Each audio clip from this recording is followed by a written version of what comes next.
بسم اللہ الرحمن الرحیم۔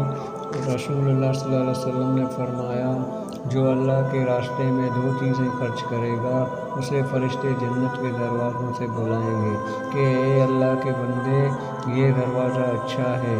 پھر جو شخص نمازی ہوگا اسے نماز کے دروازے سے بلایا جائے گا، جو مجاہد ہوگا اسے جہاد کے دروازے سے بلایا جائے گا، جو روزہ دار ہوگا اسے باب الریان سے بلایا جائے گا، اور جو زکوٰۃ ادا کرنے والا ہوگا اسے زکوٰۃ کے دروازے سے بلایا جائے گا۔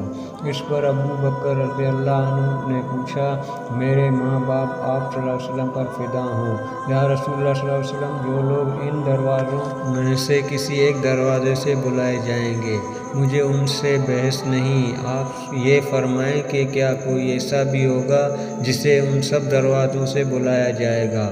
آپ صلی اللہ علیہ وسلم نے فرمایا کہ ہاں، اور مجھے امید ہے کہ آپ بھی انہی میں سے ہوں گے۔